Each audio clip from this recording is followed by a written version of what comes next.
It's been pointed out to me that my side stand is a bit floppy, and everyone knows you don't want to have a floppy side stand. You can see that there's quite a bit of movement on the side stand mount.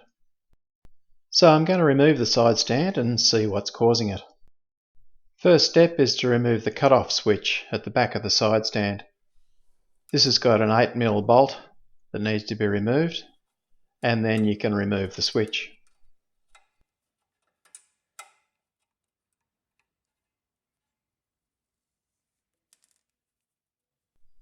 Unfortunately, it's a bit dark up there, so it's a bit hard to see. So here's a picture of what it looks like. Next time I'll remove the spring before I remove the switch. Oh well, I guess I'm not perfect.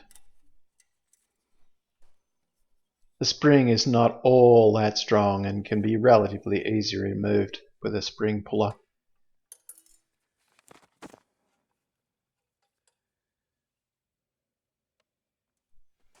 This nut needs to be removed next, but I couldn't move it. In fact, I ended up shearing the nut. Anyway, I managed to get the 14mm spanner on the bolt head at the back, and it was pretty tight, but I managed to get the bolt out in the end, and the nut basically just fell off. Another one of life's little mysteries. The bolt is threaded into the side stand. That nut is just a locking nut. So the first step in the investigation is put that bolt back in to the thread and see whether everything looks tight there. And yep, it does. All fits perfectly. Now to check the bolt in the side stand mount hole. And okay, we can see that there is movement there, but I won't be able to fix that. Okay, it seems to me the top is a bit wider than the bottom here, so let's just measure that. And yep, we've got movement at the station, so that can be fixed. You can see here how much that little gap makes in the movement of the side stand on the mount. So it's time to employ the gentle persuader and give it a bit of a beating. Gently, but it is steel, so it can take a beating. And I just beat a little bit, measure a little bit, until I get it exactly right. So after 3 lots of beatings, I finally get it exact.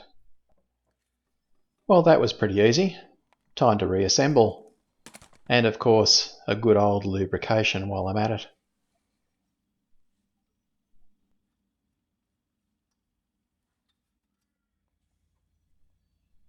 And a bit on the shaft as well.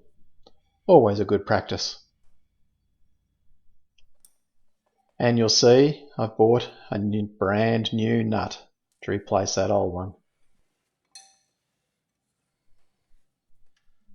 So the bolt needs to be screwed into the side stand first because of that thread in the side stand itself, and then the nut will just be used to lock it in place.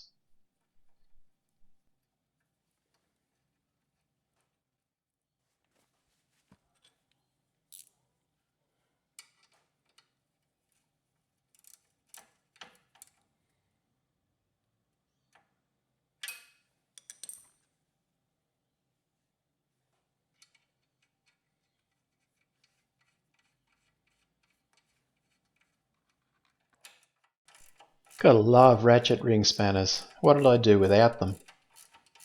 I need to take a bit of care with this next bit. There's a hole in the back of the side stand, and that hole corresponds to a knob on the side stand cutout switch. And so once the switch is sort of in place, you've got to move the side stand until it matches up with the hole, and the switch will slide into the side stand. Then holding that in place, I can put the 8mm headed bolt back into the switch and tighten her up.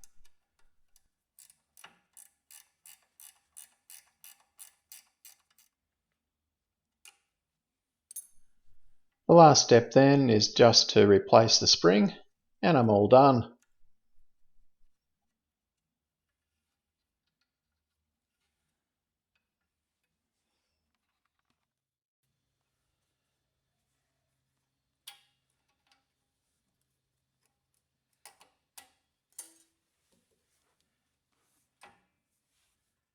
Now that everything's assembled again, let's have a look at the slop now.